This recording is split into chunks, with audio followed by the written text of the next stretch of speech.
Hi everyone, this is Mr. Purcell. One of the shots, types of camera movements that was not really discussed in the other videos was a tracking shot.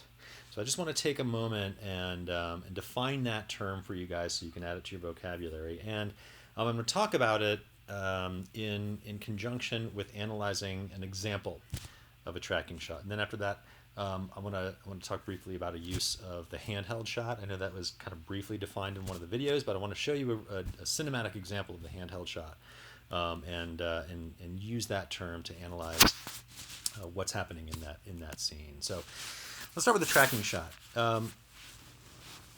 So the word tracking shot, this actually this refers less to a type of movement and more of a function of a movement. Why would they would move the camera, and that is in order to track a character, or to follow a character as he or she is moving through a scene. And so this sometimes coincides with what's called a long take. We'll go more into that when we get to editing. But essentially, a long take is when the camera rolls for a long time, when the camera continues to film a scene for an extended period of time. So it's basically the time between saying action and cut. A long take is just a really really long instance of that.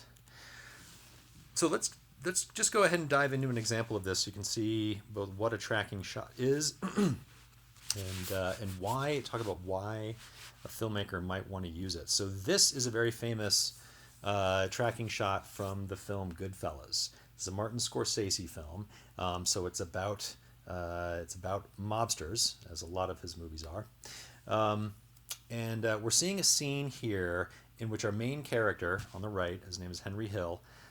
He's an Irish member of the Italian mob.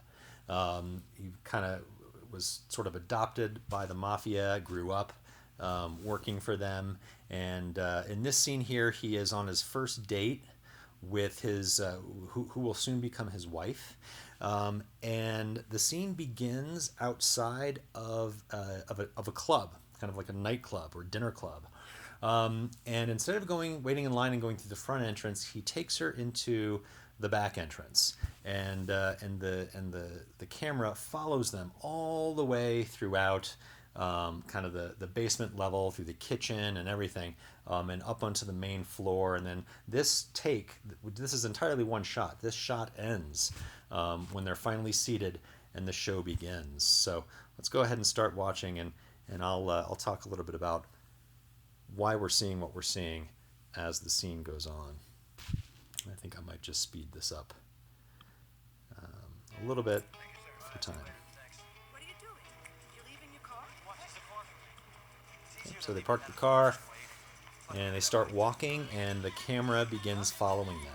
Now, most likely, the cinematographer is using a Steadicam, kind of like the waist or chest mounted camera, with lots of stability built into it. This is not on a track, otherwise we'd see the track on the floor. So they go in the back entrance. He's giving some guys some money.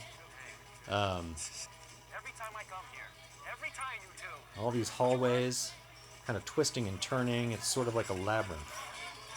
And he knows a lot of people along the way. Joking with people.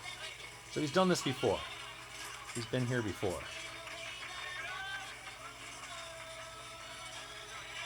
Everybody's pretty comfortable with him.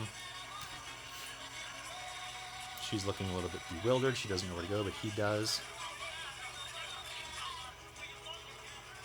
Camera's just trailing them. Okay, now we're on the main floor. There's a maitre d'. Bring a table for them. Now we're following the table. Still the same take, still the same shot. Set up.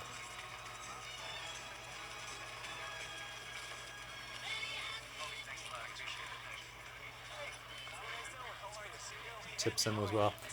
He's tipping a lot of people on the way in. He knows some folks, got connections.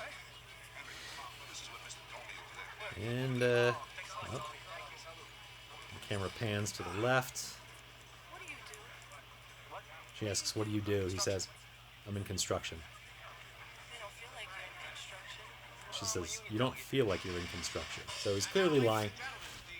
Now the show begins. So I think my take on this is the tracking shot here is being used to show just how connected this guy is. That he doesn't have to wait in line like the rest of the people and go into the front entrance. He has got enormous. He's got a lot of power. He's got a lot of influence, a lot of clout.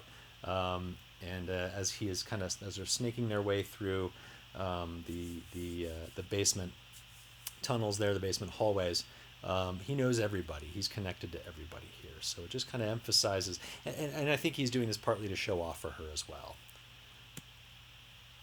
Okay, I'm not going to define the handheld shot because that's already been done. You saw that in a video, but I just wanted to watch part of this really famous example of the handheld shot. This comes from the 1998 film Saving Private Ryan. So this is kind of a violent scene. You can see here one of the effects of the handheld camera shot here is it's very shaky. Okay, so imagine trying to film with your own camera on your phone as you're running or as you're moving. That camera is going to move as well. So this is not a steady cam. Slightly different shot there. The camera's in a fixed position. Canted angle, of course. Dutch angle. Now we're back to the handheld shot here.